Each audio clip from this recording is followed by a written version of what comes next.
Ok, chiquillos, vamos a continuar. Ok, el segundo tema que vamos a ver de Hermenéutica 1, vamos a ver el tipo de literatura que encontramos en la Escritura. Y creo que me faltaban unos puntitos de la lección anterior, pero vamos a entrar en lo que es el tipo de literatura que nosotros encontramos en la Escritura. Esto es sumamente importante. Aquí vamos a ver y vamos a hacer algunos ejercicios, entonces, para que estén pilas, ¿verdad? Entonces, bueno, vamos a continuar con el estudio. ¿Se acuerdan que lo dividimos en 3 partes? Se los menciono para que lo tengan ahí fresquito. Que habíamos visto la observación, la interpretación y la aplicación, ¿verdad? Empezamos viendo la observación y dijimos que esta se divide ¿en cuántas? No, en 2, correcto. En 2, la observación se divide en 2. ¿Cuáles eran esas 2? General y específica. La observación general y específica, correcto. Ahorita ya pasamos la observación, ¿verdad? General. Y el primer punto que aprendimos ahí es que nosotros debemos de ¿qué? De observar muy bien los ¿qué? Los contextos. Perdón, la específica. Ya vimos el contexto general y después vimos que hay un contexto específico, ¿se acuerdan? ¿Cuál era el contexto general? No me lo den así a detalle, pero más o menos, ¿qué era el contexto general? El autor, ajá, correcto. ¿Y el específico? El contexto.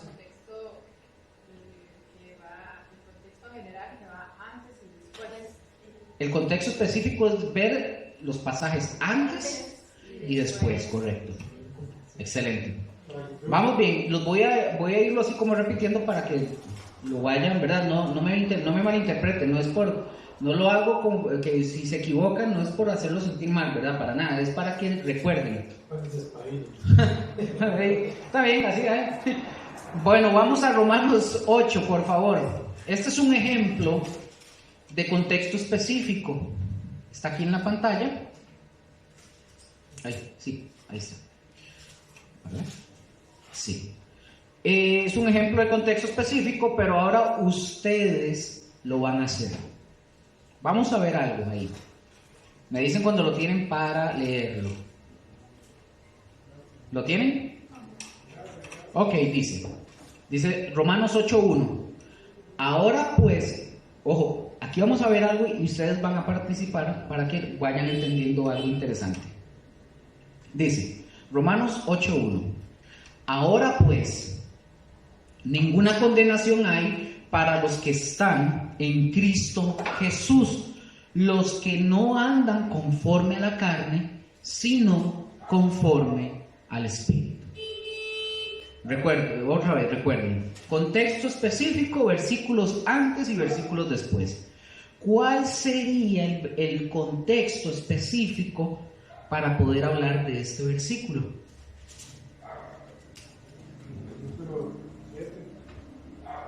Pues sí, pero todo el 7. No, es del 7. ¿Ah?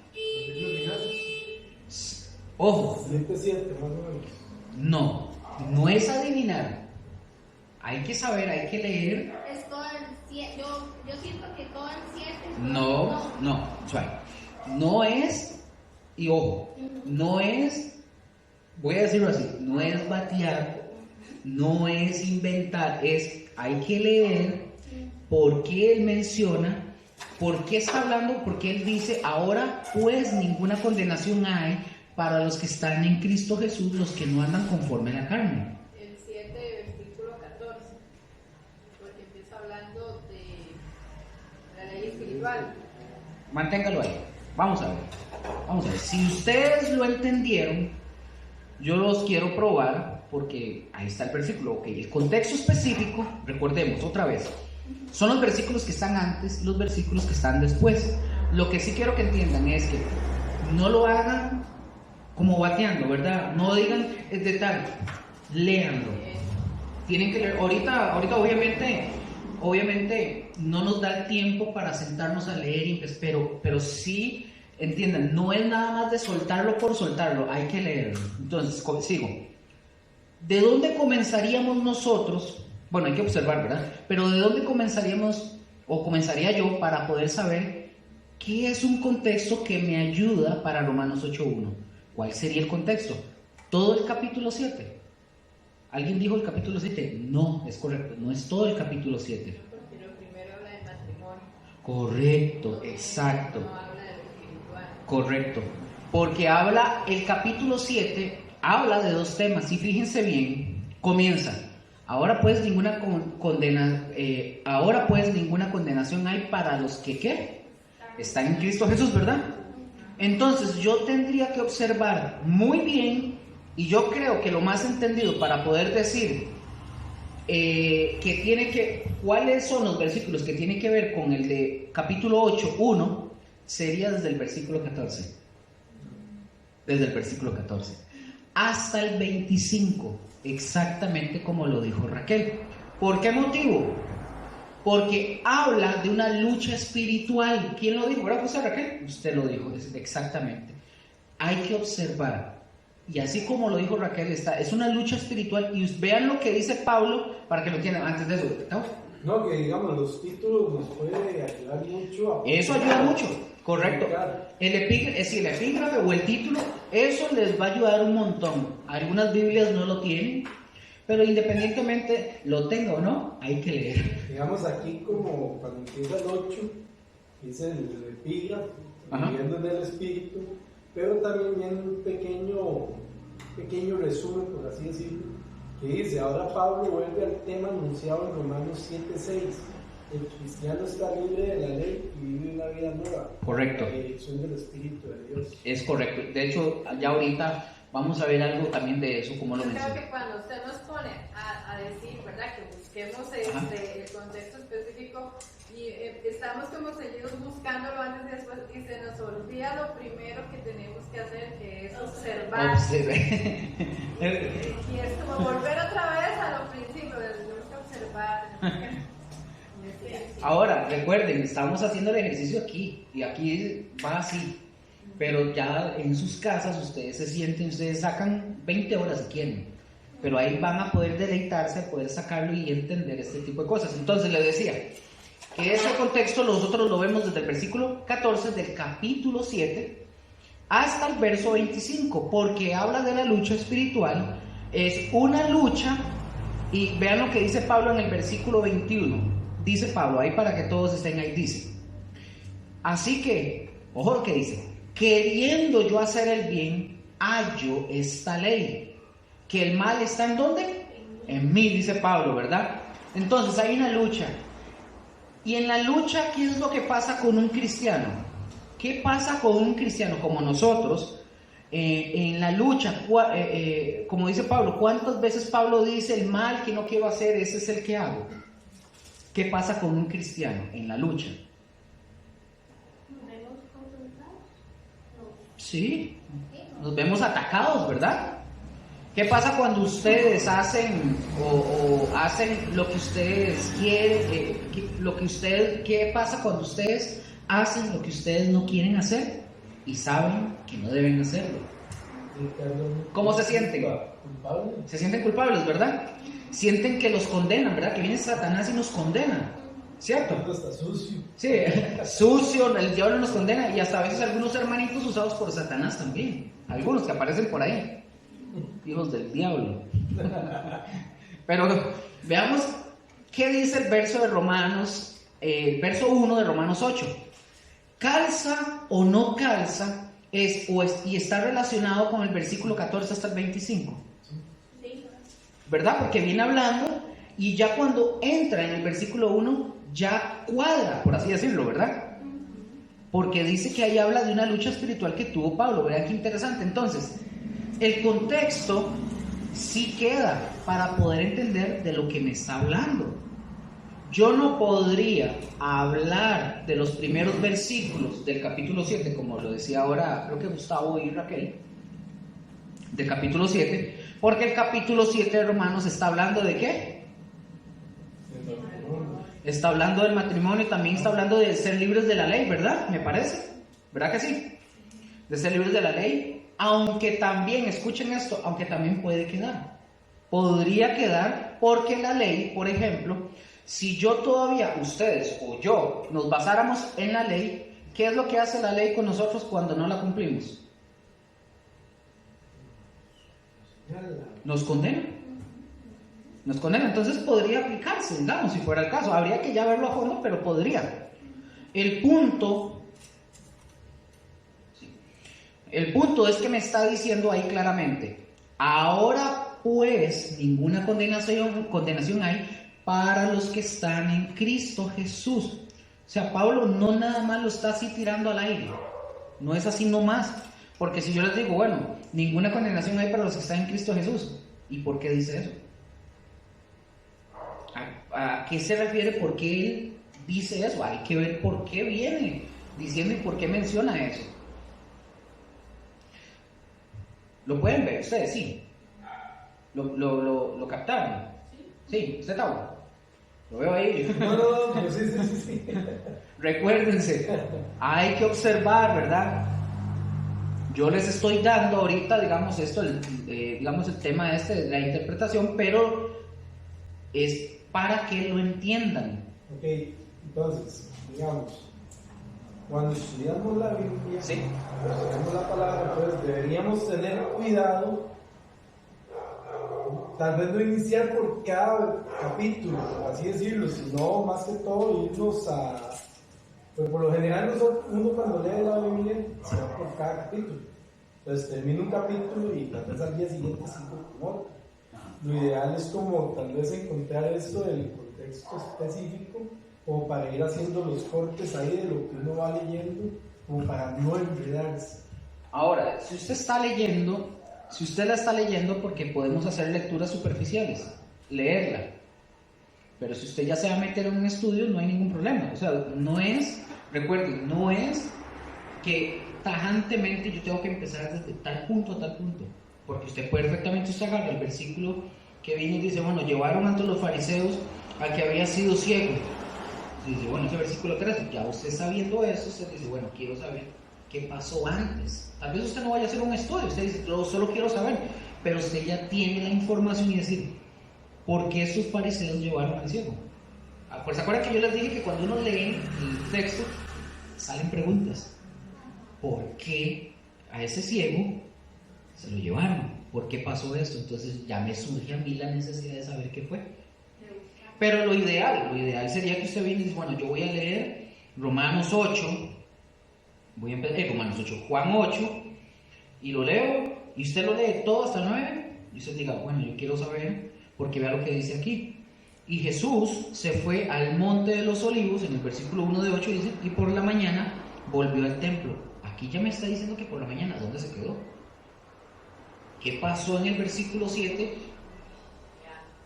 Pero no hay, la idea es que cuando usted vaya a hacer, o ustedes vayan a hacer el estudio, porque ustedes ya se van a meter para estudiar, para interpretar, ya ustedes tienen que ver el texto que ustedes van a utilizar. Recuerden que nosotros no podemos agarrar un texto y sacarlo del contexto, pero si ustedes van a agarrar un texto, ustedes tienen que conocer qué pasó antes, qué pasó después, para tener como la del gallo, un ejemplo. Ustedes saben, bueno, dice, ¿por qué cantó 3 veces el gallo? ¿Cuál gallo? Yo me tengo que ir atrás porque cantó 3 veces. ¿A qué pasó aquí? Es que Jesús le dijo a Pedro que antes de que cantara el gallo 3 veces, ya usted conociendo qué pasó, ya usted se enfoca en el texto y dice, bueno, voy a ver qué son ese gallo. ¿Cuál gallinero viene? Sí, a ver cuál gallinero viene. El gallinero de Roma. Pero, ¿sí van entendiendo? ¿Más o menos? ¿Sí? Ok. Entonces, vamos a ver por dónde me quedé. Bueno, el que decía que no hay ninguna condenación para los que están en Cristo Jesús, pero después el versículo termina diciendo algo. ¿Cuál sería el contexto y de dónde viene o de dónde surge? Todo eso de lo después, ¿verdad? También. El contexto, básicamente, de lo que se está hablando ahí en... ¿Cuál era? Romanos, ¿verdad? Romanos, sí, Romanos 8. Todo el capítulo de Romanos es el contexto, hablando, digamos, todo eso, pero Porque todo el capítulo 8 nos está hablando precisamente de la libertad y la victoria por ser justificados sobre el pecado por la vida en el Espíritu que ahora nosotros tenemos. ¿Más o menos? Sí. Se trata, como dije, se trata de que lo comprendan, que lo entiendan, porque no podríamos adelantar, ¿verdad?, mucho si no lo entienden, porque esto es algo práctico. Recordemos que estamos viendo otra vez contexto, ¿qué? Específico. ¿Y qué significa?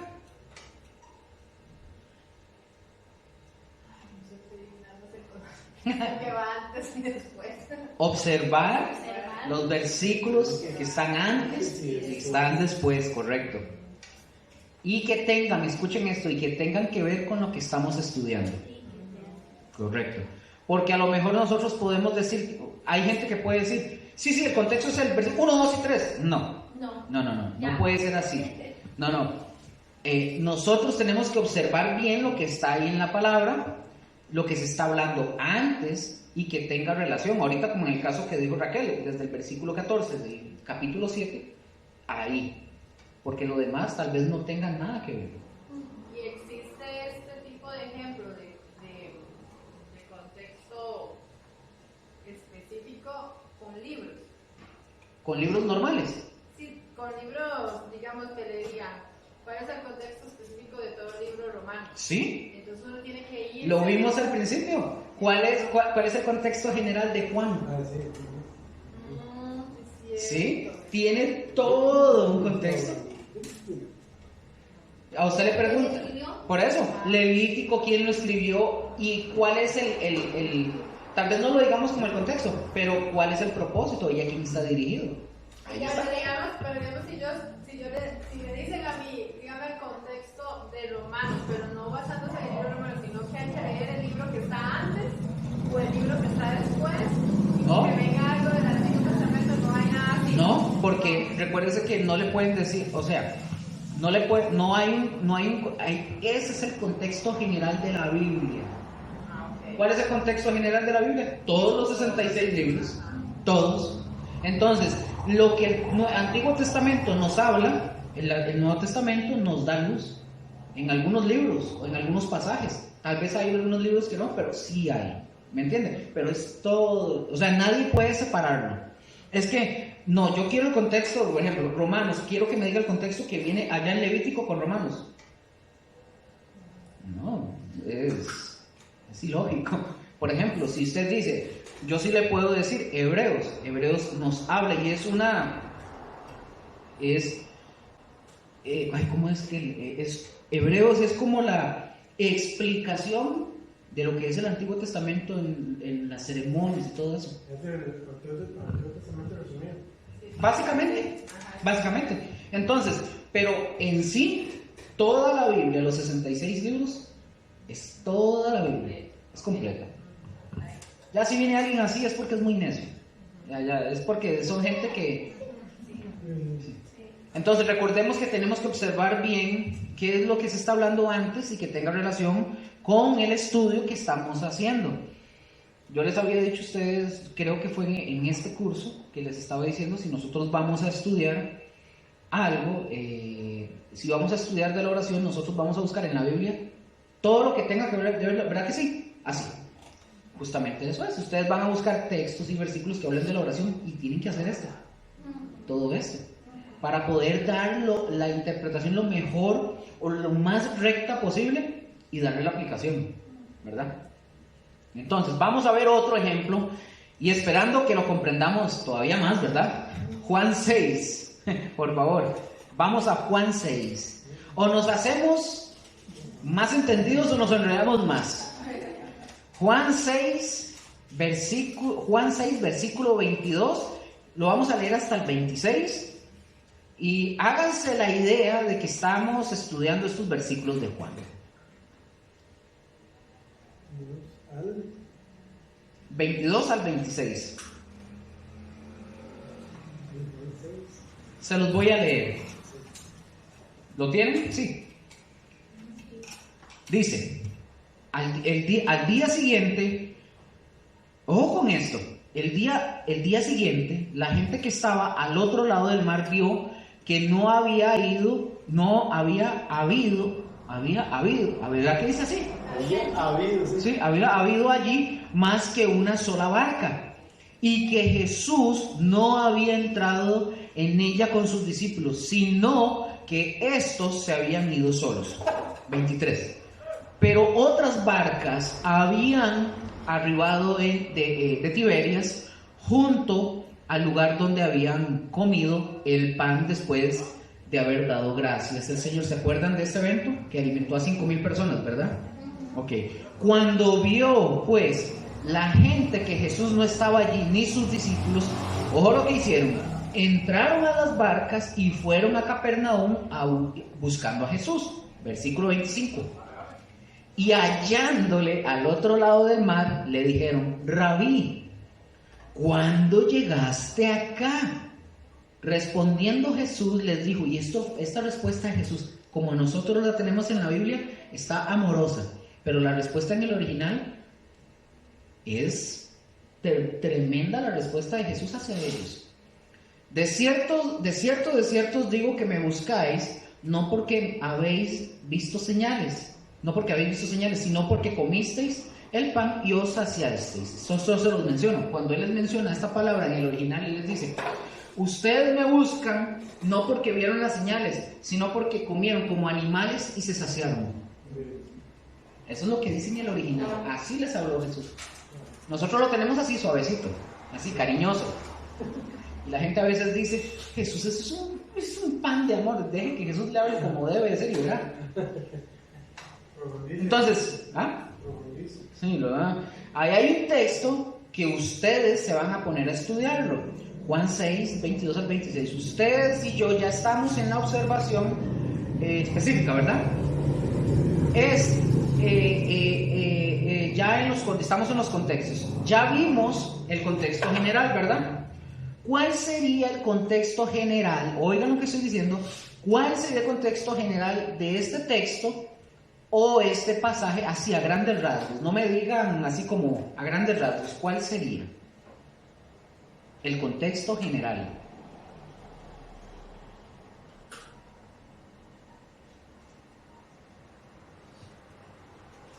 ¿Qué tendría que hacer yo antes para ver? Vean que no les estoy hablando del específico.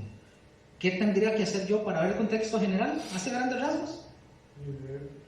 Ver el autor. Correcto. Eso, así a grandes rasgos. Es que quiero ver si están, porque les quiero enredar para ver si... No necesito. Entonces, estamos en Juan. Entonces, como estamos en Juan, tendría que ver el autor del Evangelio de Juan.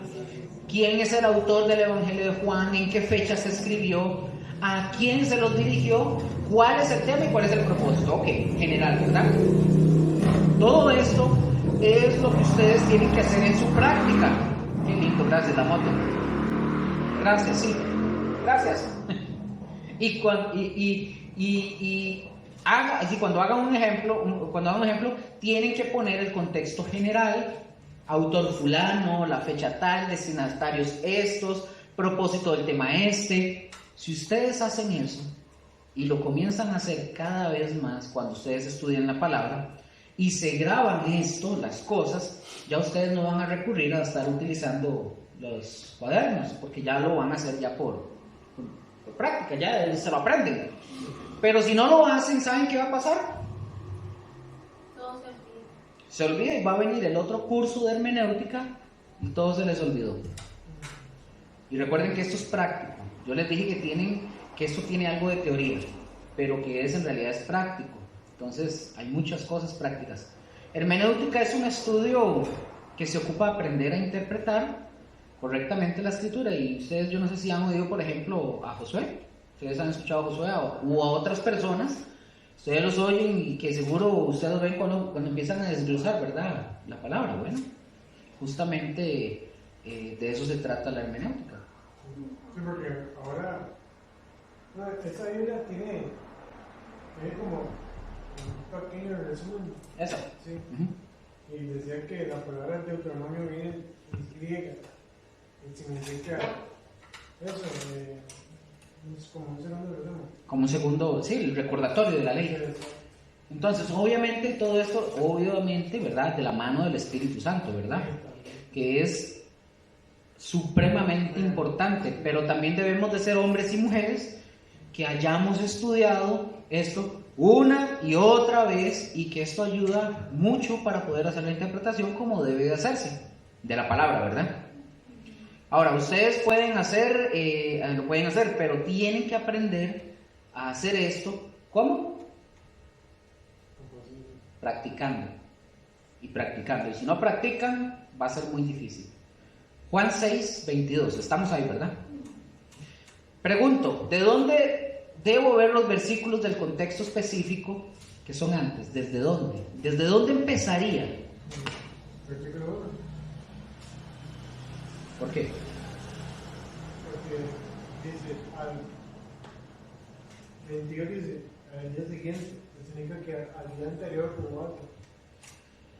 ¿Qué dice? Está hablando del pan de vida, ¿verdad? Ok. Recuerden que no es de adivinar. Y en el 16 dice que al anochecer, significa que en el día anterior hubo algo también.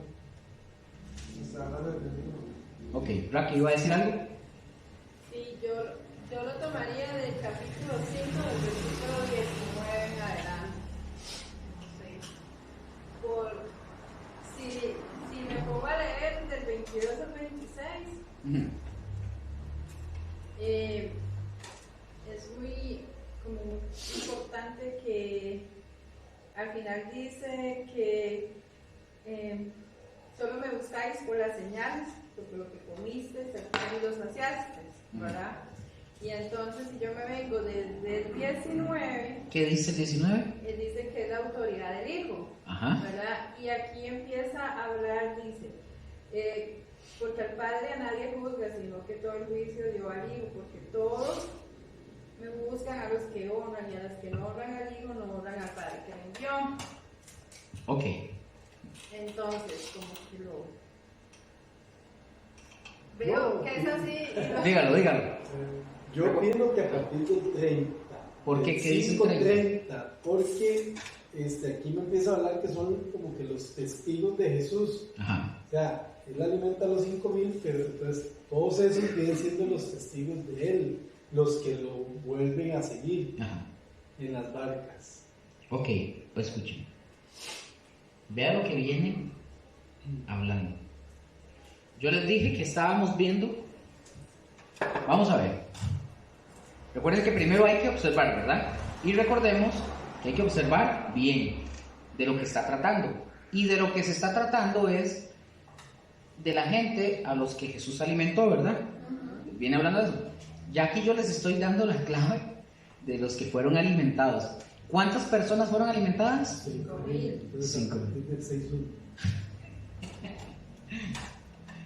Porque ya estamos viendo, porque está hablando. Tienen que hablar de todas las cosas. Pero si usted lee el versículo, por ejemplo, 47, Ajá. el 5 dice, pero si no creéis, ¿cómo creeréis en mis palabras?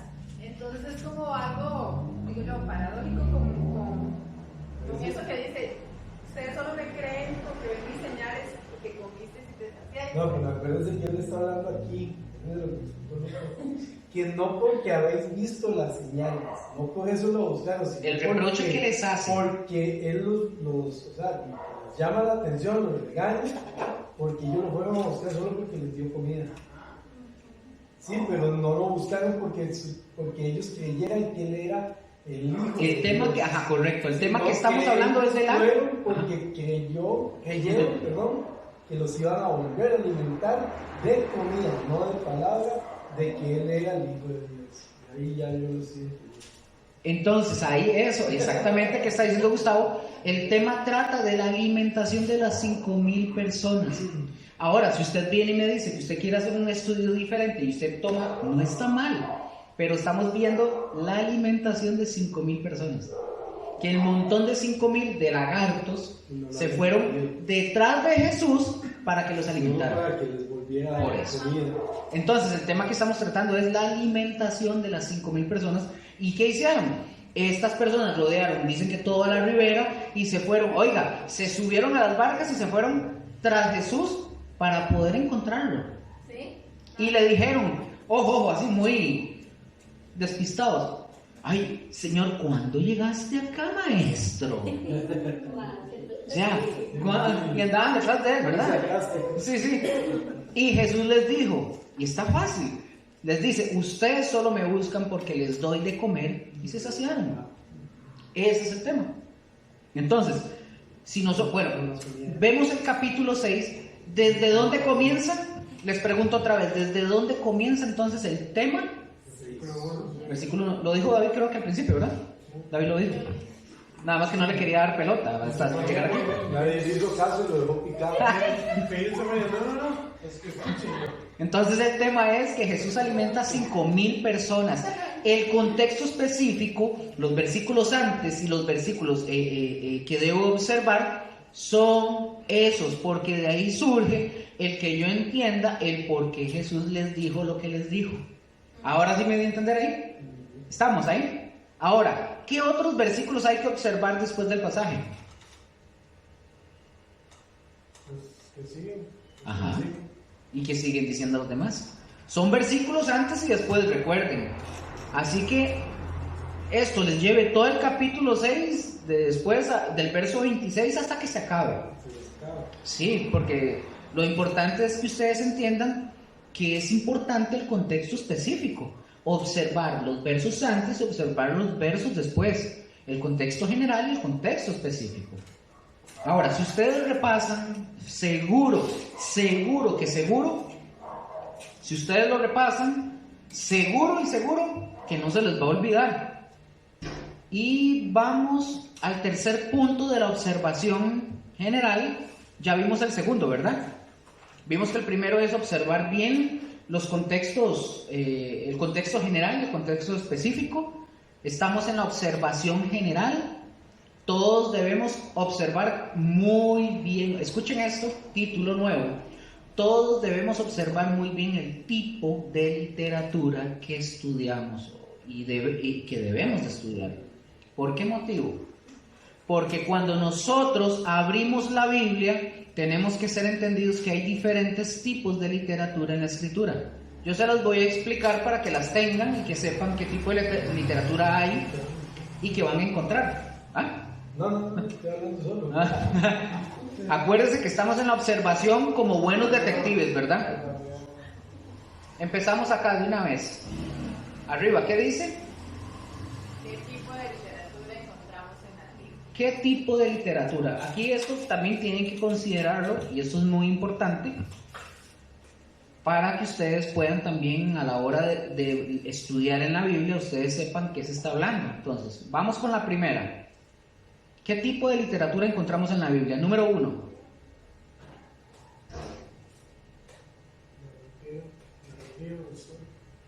¿Literatura qué?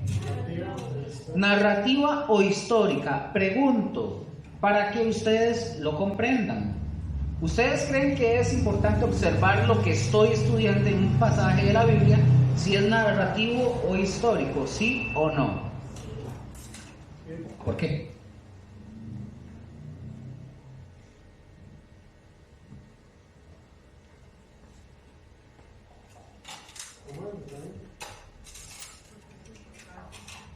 ¿Ustedes creen que es importante observar lo que yo estoy estudiando o lo que estamos estudiando en un pasaje de la Biblia, si es narrativo o histórico?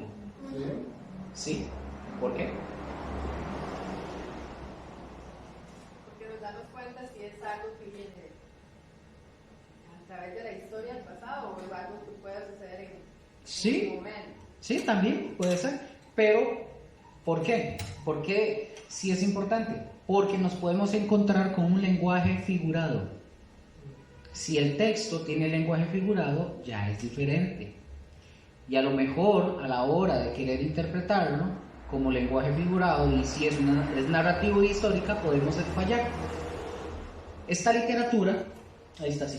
Esta literatura narrativa o histórica, escuchen esto, son aquellos pasajes que nosotros encontramos en la Biblia que nos narran alguna historia o algún suceso del momento. Por ejemplo, ojo con esto, hay estudiosos y existen personas que dicen que el libro de Jonás no es un libro narrativo histórico. Dicen que es figurativo, porque para ellos es imposible que una persona sobreviva 3 días y 3 noches en la panza de un pez. Ellos dicen eso y están equivocados. Están equivocados porque ellos están desechando el comentario de Jesús en los evangelios. Jesús en los evangelios mencionó el hecho de la historia de Jonás como un hecho verídico. ¿Se acuerdan cuando Jesús menciona eso? ¿Cómo? No puede ser. Desde ahí ya hay una razón para no considerar esta historia como algo figurado. No podemos considerar la historia de Jonás como algo figurado. Eso por un lado, ¿verdad? Por un lado. Por otro lado, quienes piensan que el libro de Jonás no es histórico están equivocados porque están desechando la omnipotencia de Dios para obrar de la manera en la que él obró con Jonás. Algunos dicen también que es figurado porque dicen que quién puede soportar, como les acabo de decir, quién puede soportar estar dentro de un pez 3 días y 3 noches como lo estuvo Jonás. Eso es lo que ellos dicen, ¿verdad? Pero la Biblia, pero lo que dice la Biblia es lo que a nosotros en realidad nos importa. Por eso nosotros debemos ser bien pellizcados y bien listos, ¿verdad? Vamos a ver ejemplos para que lo entendamos lo más que podamos, narrativo o histórica. Así, pónganse así pilas y es porque vienen los ejemplos y luego se nos olvida. Hechos. Ustedes lo tienen igual en la presentación y aquí está. Hechos, el libro de Hechos, capítulo 2, versículo del 1 al 4. Ahí en la verdad que yo les puse que es figurado, ¿verdad? En la presentación, para que sepan qué es. Está en amarillo. No, ahorita no, perdón, ahorita lo vemos. Vamos a ver primero el texto. Entonces, puede haber dentro, escuchen esto, puede haber dentro de una historia narrativa histórica, puede haber lenguaje figurado. Sí, seguro. ¿Seguro? Excelente. Espero que esté seguro. Vamos a ver qué dice Hechos, capítulo 2, versículos del 1 al 4. ¿Lo leo, sí? Ok. Cuando llegó el día de Pentecostés, estaban todos unánimes juntos, y de repente vino del cielo un estruendo como de un viento recio que soplaba, el cual llenó toda la casa donde estaban sentados, y se les aparecieron lenguas repartidas como de fuego, asentándose sobre cada uno de ellos. Y fueron todos llenos del Espíritu Santo y comenzaron a hablar en otras lenguas según el Espíritu les daba que hablasen. Les pregunto, en estos 4 versículos, ¿qué tipo de literatura es? Narrativa. ¿Correcto? Ajá. Narrativa histórica. Pero, ¿tiene algo de lenguaje figurado? Sí. ¿Dónde? Porque me dijo Raquel que sí. Cuando dice, y de repente vino del cielo como un estruendo, como cada vez Correcto. todo eso, como una metáfora. Usted hizo énfasis en cómo. Correcto. Pero ahí está, ¿cómo? Correcto. Tiene algo de lenguaje figurado, pero es un hecho que sucedió. Es narrativo, histórico. ¿Estamos bien ahí? Entonces, este sí es una historia que no se puede considerar o que no se puede considerar como una historia, una literatura figurada, porque sí es un hecho que sí se dio, que aconteció, y nos están dando algunos detalles en el hecho de que algo sucedió, ¿verdad? Pero en un sentido que, digamos, figurado la manifestación del Espíritu Santo ahí, cuando lo mencionó Raquel, como un viento recio. Entonces ahí hay un lenguaje figurado, ¿verdad? Pero es una literatura narrativa e histórica. Lo que hace es como, eso es como expresar, como dar a entender algo. Correcto. Algo parecido, pero no era. Otro más, vamos. Vamos a Juan 9, porfa. No vamos a salir de Juan.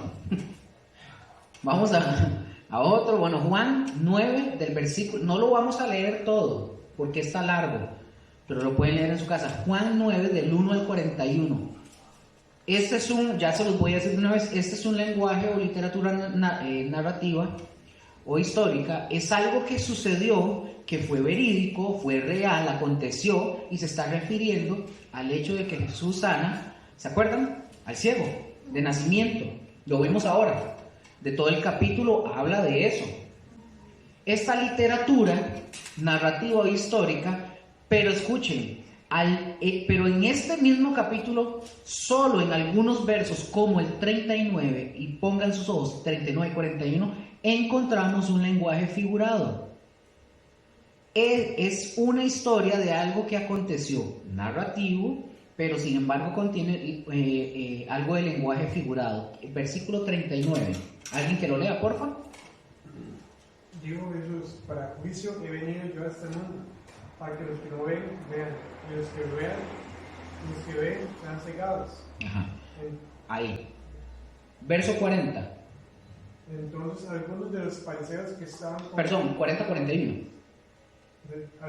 Entonces algunos de los fariseos que estaban con él, al oír esto, le dijeron: ¿acaso nosotros somos también ciegos?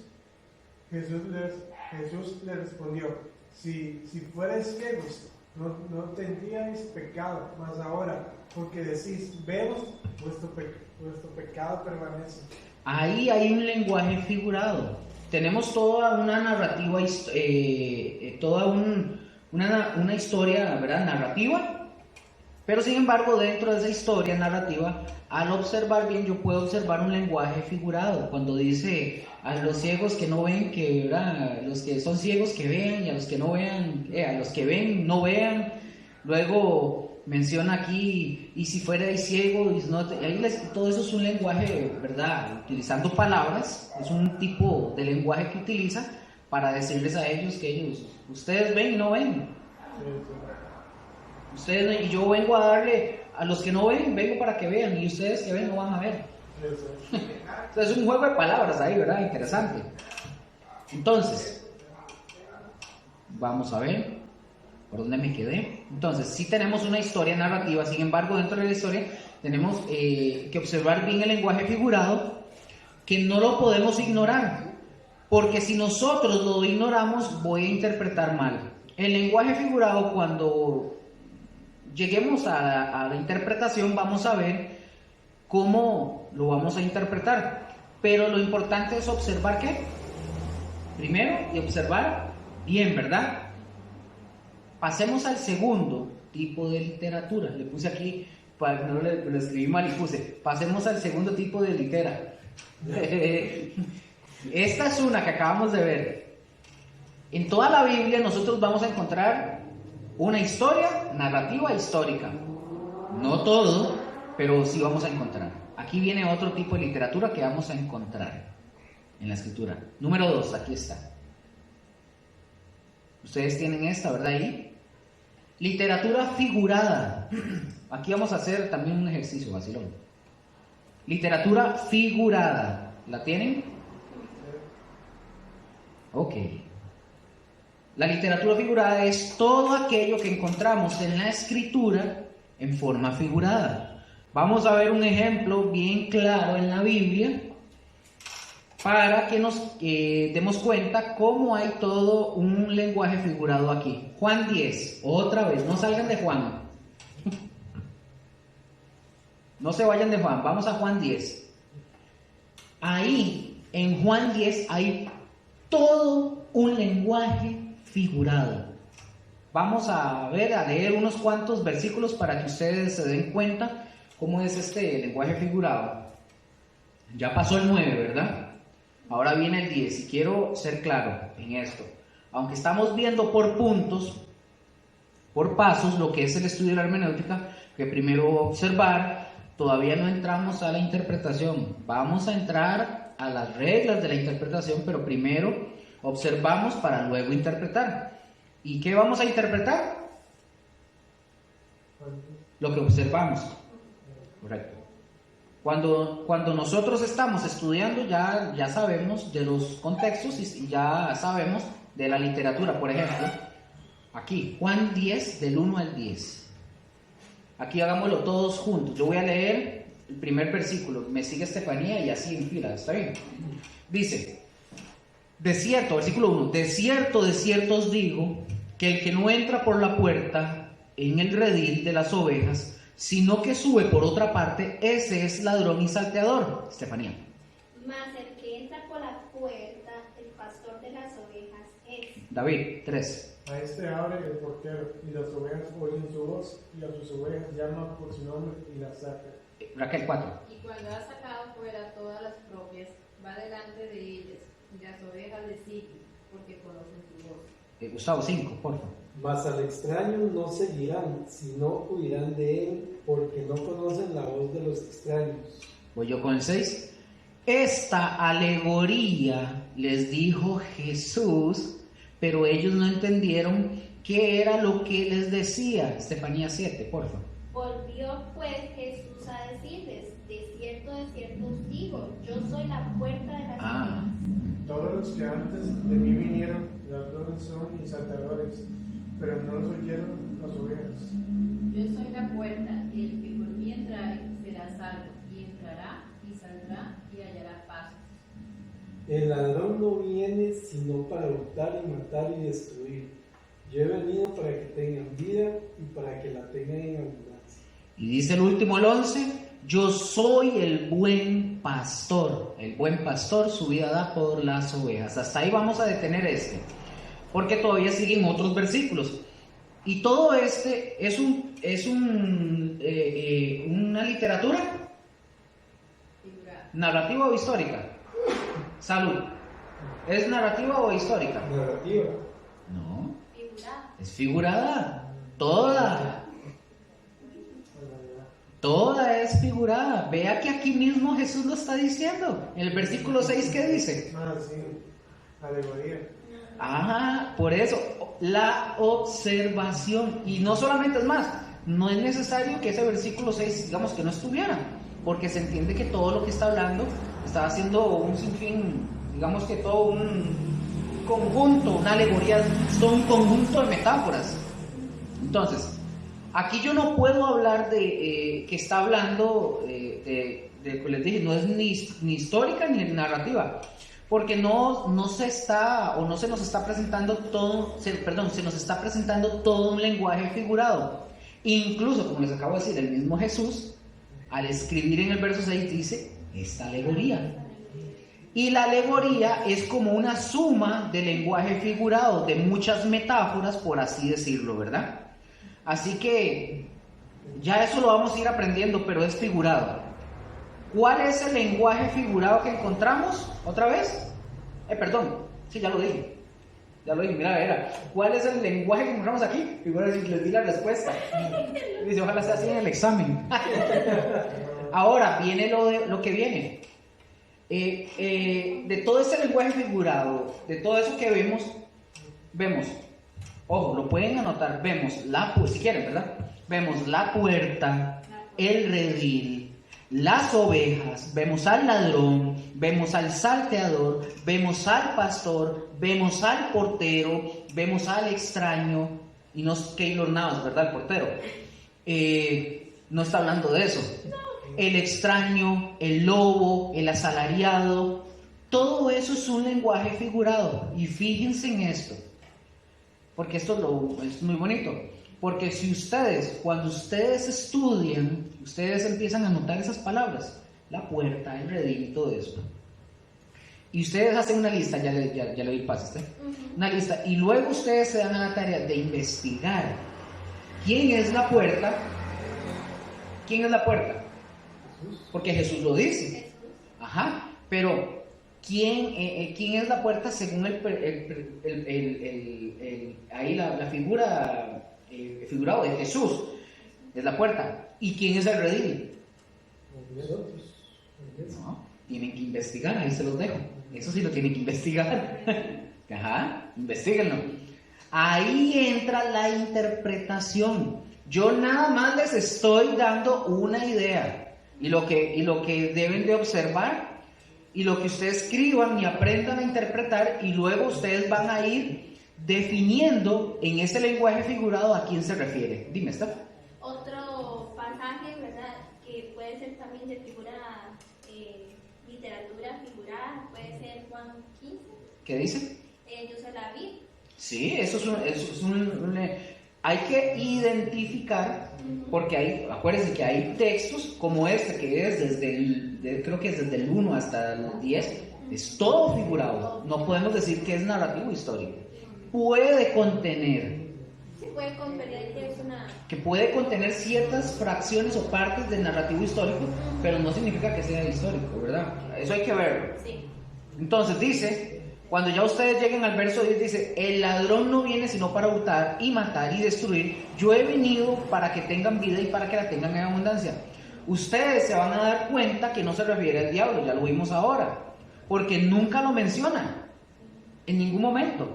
Y luego, si ya ustedes aprenden del contexto, de ver los versículos antes y los versículos que después, en el capítulo 9, lo que pasó fue que el ciego de nacimiento, lo que le hicieron los líderes de Israel con él, ustedes van a entender del por qué Jesús dijo lo que dijo ya en el 10.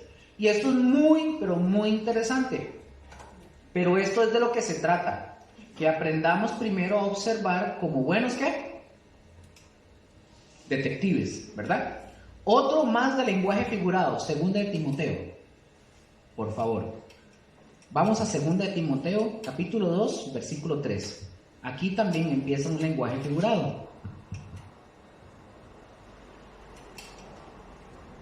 Tal vez ustedes digan, pero esto no se ve como lenguaje figurado. Ustedes digan, pero no puede ser, pero sí es un lenguaje figurado. ¿Lo tienen?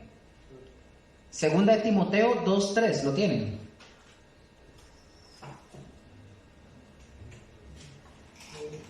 ¿Me dicen amén?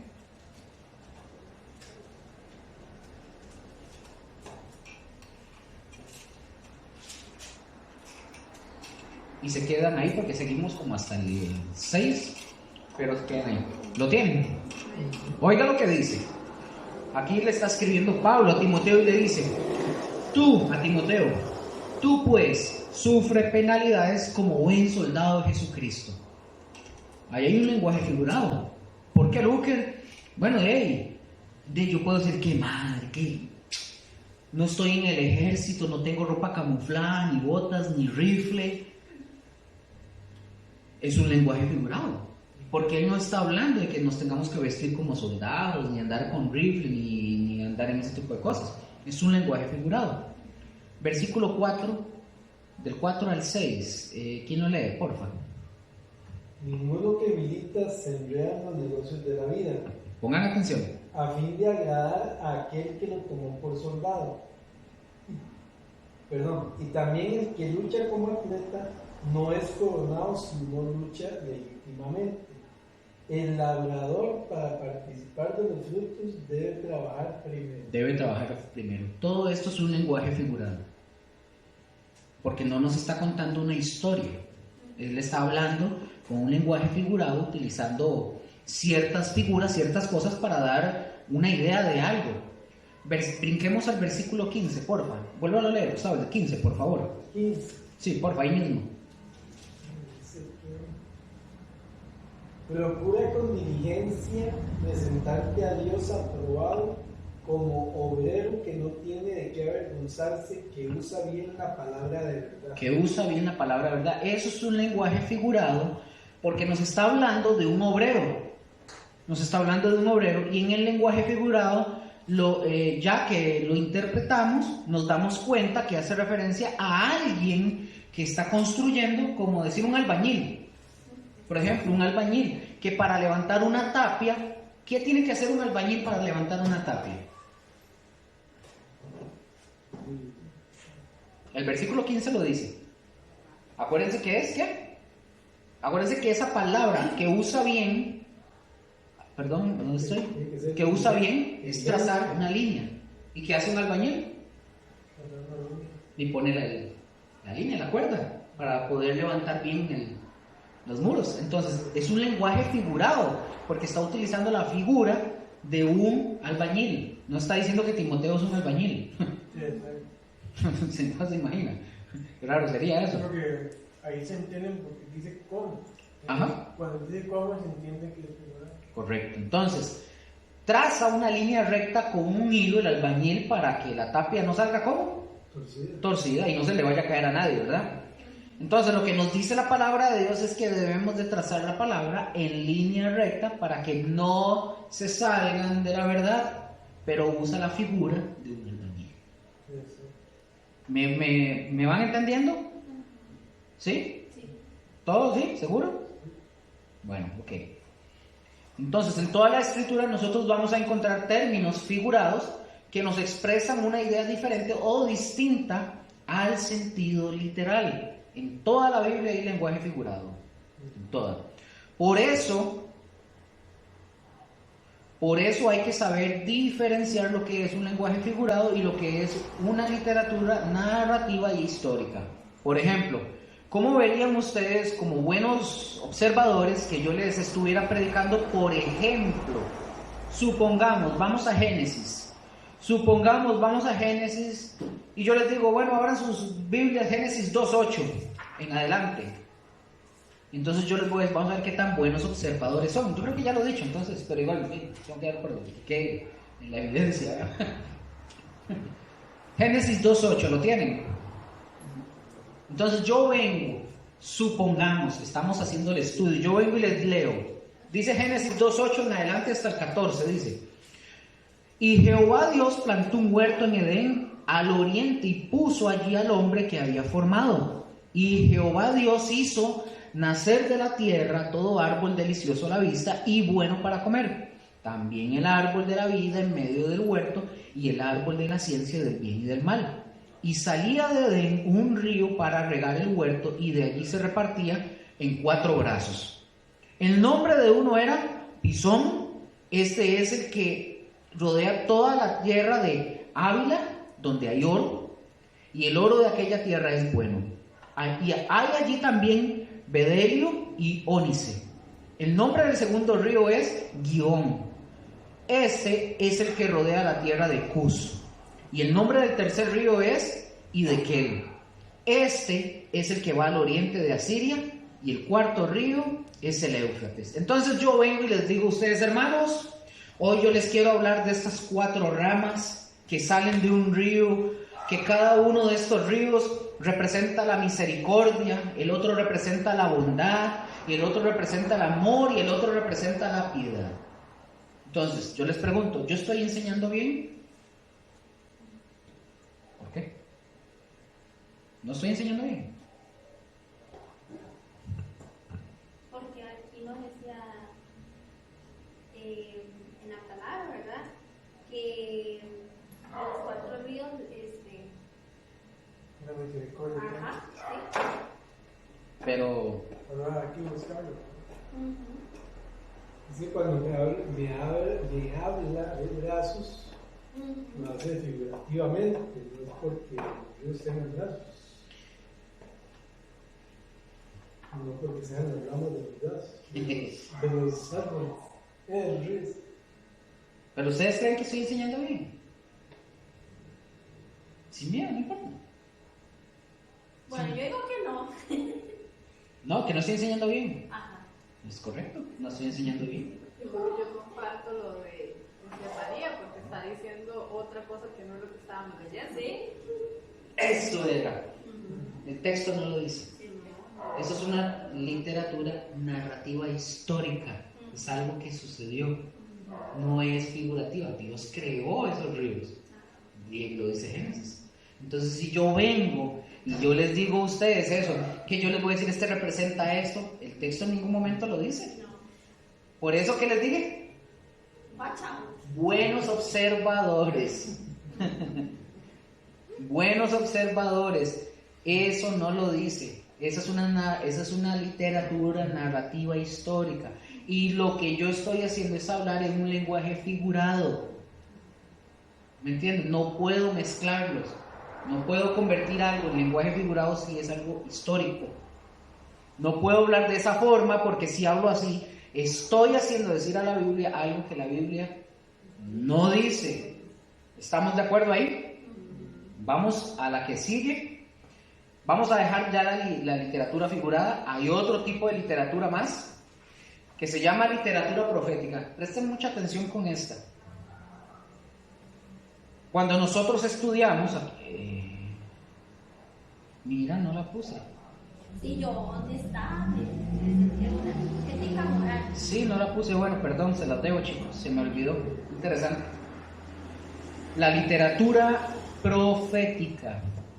Cuando estudiamos la Biblia debemos de tener mucho cuidado, de las profecías. En esta literatura profética podemos cometer el error de relacionar una palabra profética cuando esta palabra profética no está dirigida hacia nosotros. Ahora, una palabra profética o literatura profética puede tener varias aplicaciones. Aquí vamos a aprender algo interesante.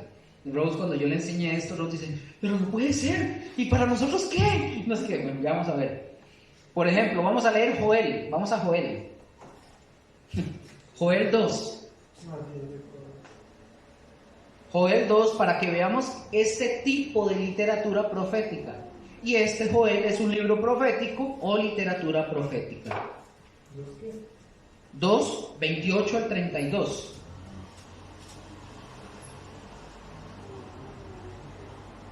¿Me dicen si lo tienen? Joel. Joel de Last of Us. ¿Lo tienen? ¿Me dicen?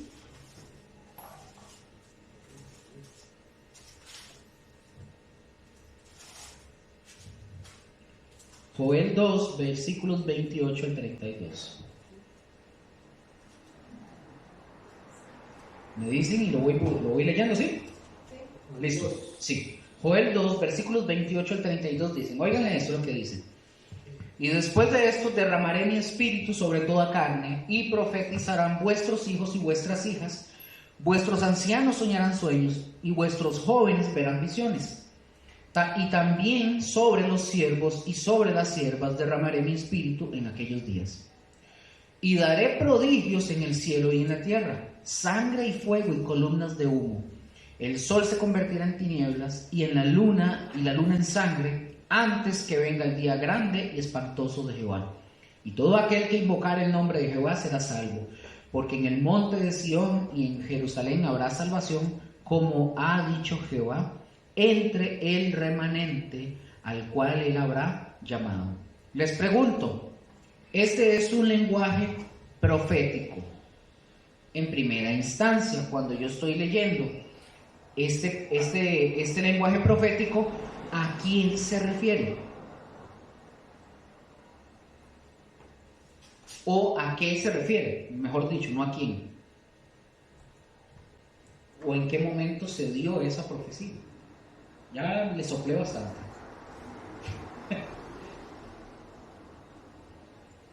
De hechos.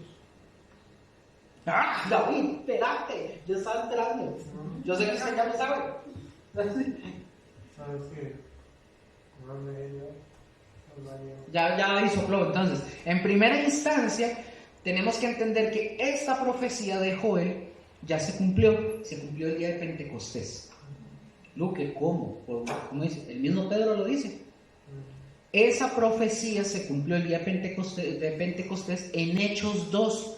Se refiere justamente a ese momento. Escuchen, en primera instancia, acuérdense, en primera instancia, los creyentes judíos que recibieron el derramamiento del Espíritu Santo en Pentecostés.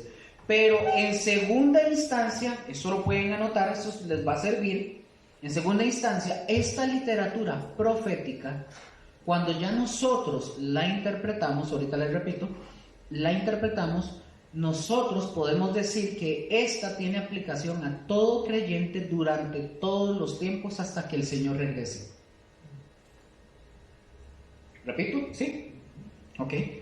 En segunda instancia, esta literatura profética, cuando ya nosotros la interpretamos, ya nosotros podemos decir que tiene aplicación a todo creyente durante todos los tiempos hasta que el Señor regrese. Una vez más, se lo repito.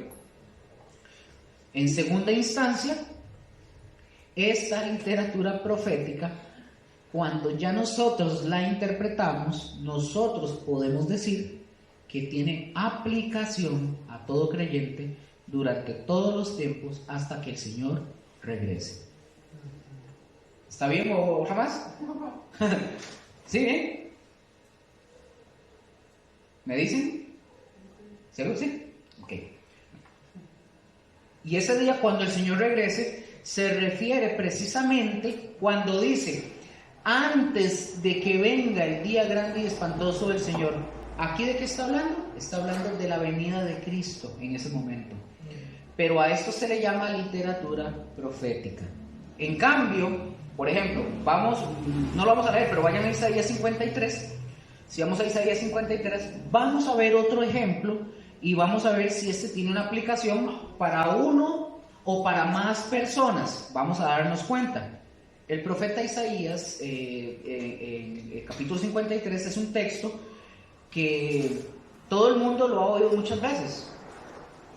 No lo vamos a leer todo, como dije, pero porque el texto es una palabra profética que dice en el versículo 3 al 5. ¿Lo tienen? Se los leo.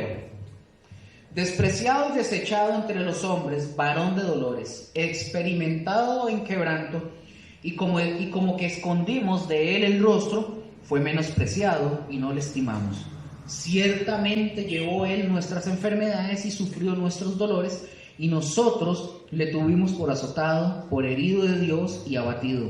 Mas él herido fue por nuestras rebeliones, molido por nuestros pecados. El castigo de nuestra paz fue sobre él, y por su llaga fuimos nosotros curados. Si yo les digo a ustedes ahorita, hermanos, esta palabra profética está hablando del pastor Josué, ¿qué dirían ustedes? ¿Por qué no? Está hablando de Jesús. Correcto.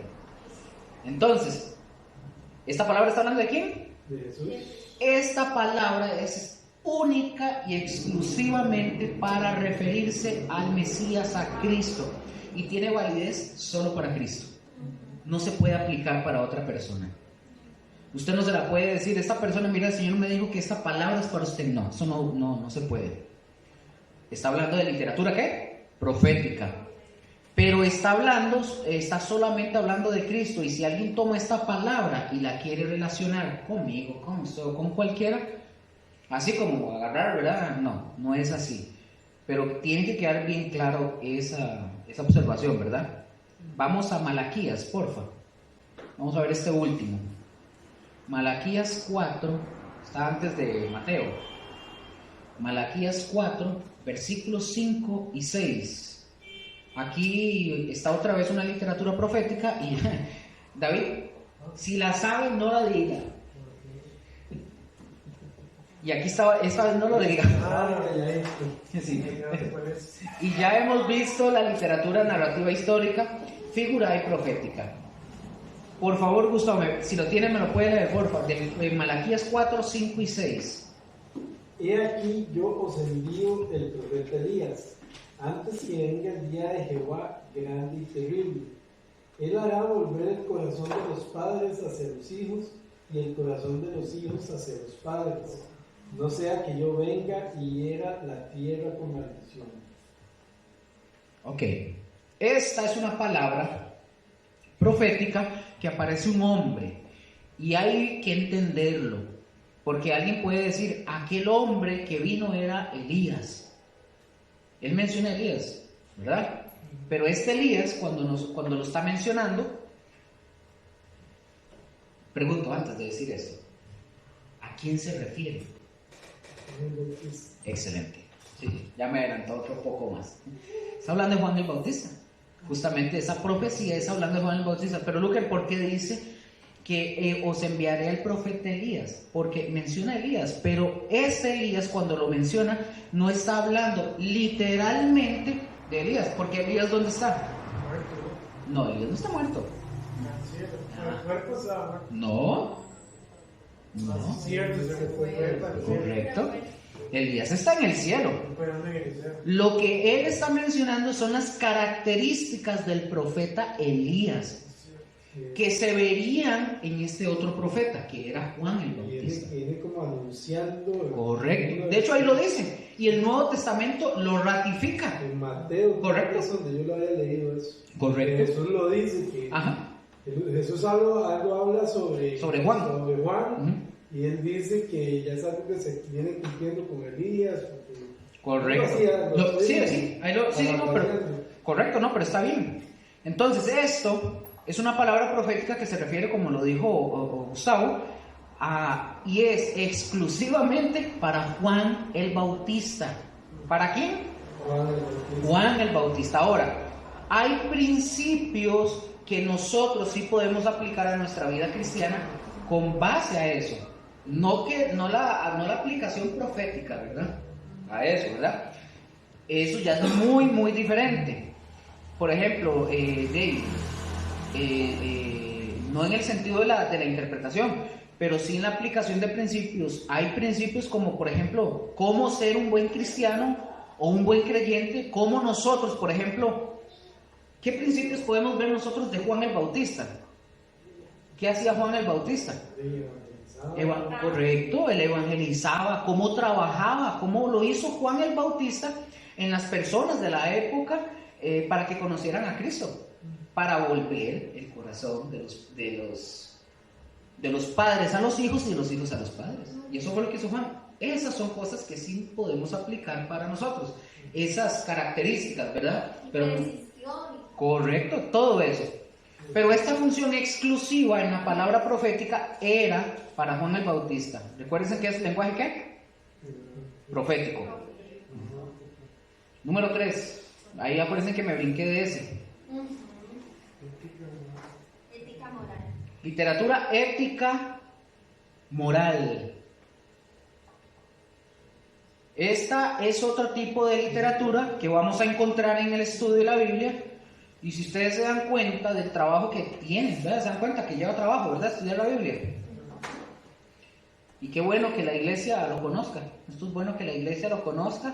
Ya uno ya ha aprendido, ¿verdad? Muchas cosas a través de gracias a Dios, ¿verdad? Pero es importante. La literatura ética moral es aquella que nos habla de enseñanzas acerca del comportamiento, la conducta. Por ejemplo, si nosotros hablamos en la Biblia, de libros que hablan de ética y moral, por ejemplo, ¿ustedes saben alguno? Deuteronomio, Levítico, Éxodo, la ley. ¿De ética y moral? Sí. ¿Cuál me dijo? Deuteronomio, Levítico, Éxodo. ¿Proverbios? Sí. ¿Eclesiastés? Hay varios. Hay que sentarse a leerlos, pero sí. Las cartas también de Pablo hablan de ética y moral, algunas. Sí, sí, más o menos esa. Ahí van. Entonces ahí vamos a encontrar ética moral. Ese es otro tipo de literatura cuando estudiamos el libro, por ejemplo, de los Proverbios. Cuando estudiamos el libro de Eclesiastés, ahí vamos a encontrar ese tipo de literatura y las cartas de Pablo. También las cartas de Pablo es otro tipo de literatura didáctica, se le llama. Pero es lo mismo. Número 4. Literatura parabólica, y no son las antenas, ¿verdad? Son las parábolas. Aquí quiero hacerles un adelanto porque yo creo que, no sé si lo sabían Raquel y Gustavo, las parábolas tienen una característica interesante. No es en este curso, lo verán más adelante, pero la parábola tiene una característica que es, ojo, recordemos que la parábola es un conjunto de un montón de metáforas para, ya en sí él da la enseñanza. Pero la parábola, cuando la parábola menciona un nombre propio, es una historia real. ¿Ustedes se acuerdan alguna historia en el Nuevo Testamento de una parábola que menciona el nombre ¿qué dije? El nombre propio de alguien y que es una historia real? Es una parábola de Jesús y menciona un nombre.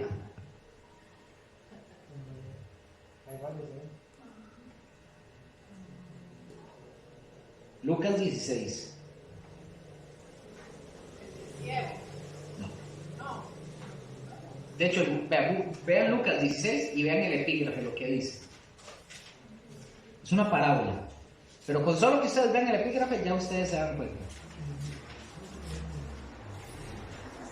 Esto nada más es un añadido, no viene aquí, pero es nada más para que lo tengan.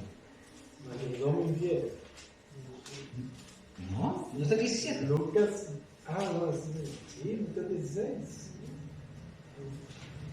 Lucas 16, después está metido. Habla del matrimonio. Lázaro. Ajá, ¿dónde está? En el 16. Sí, pero si es que no leí el versículo. ¿El qué dice? El rico y Lázaro. ¿El rico y quién? Lázaro. Ahí menciona un nombre propio.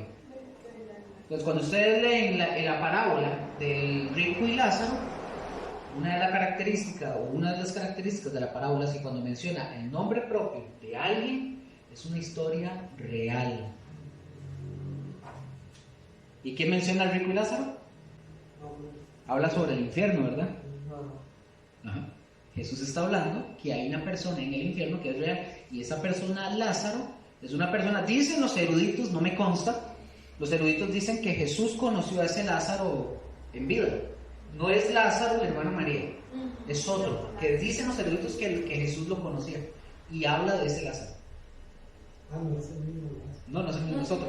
Carajo.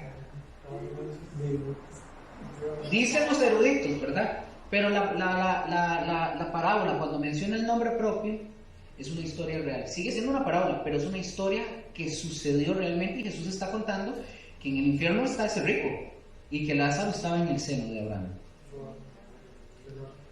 Entonces, son las parábolas, esta literatura parabólica son las parábolas.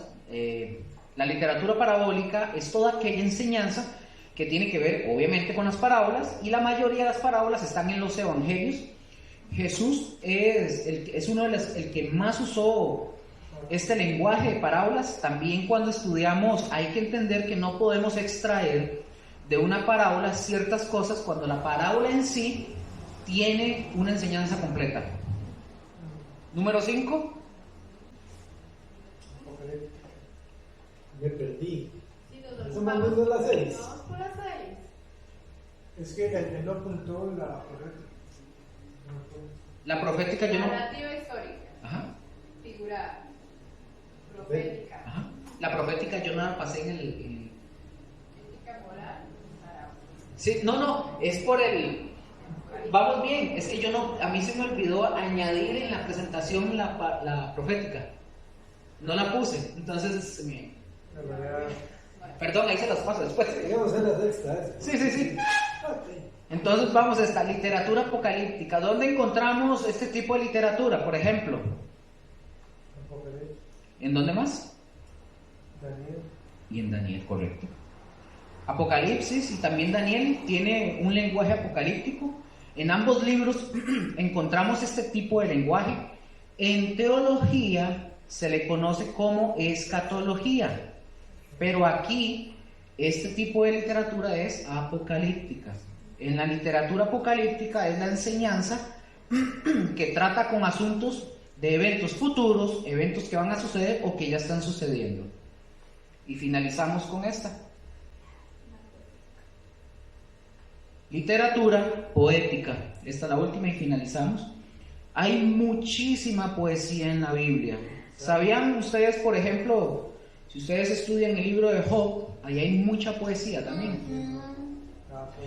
Si ustedes estudian el libro de los Salmos, también van a encontrar mucha poesía. Eclesiastés, Cantar de los Cantares, es un libro poético. La poesía dentro de la literatura hay que considerarla, porque es importante. Y recordemos que estamos en el proceso de observación. Y ahora ya saben qué tipo de literatura deben de observar cuando ustedes estudian la Biblia. Chicos, muchas gracias. Buenas noches. Gracias. Muy provechosa estuvo la clase. Muy buena, sí.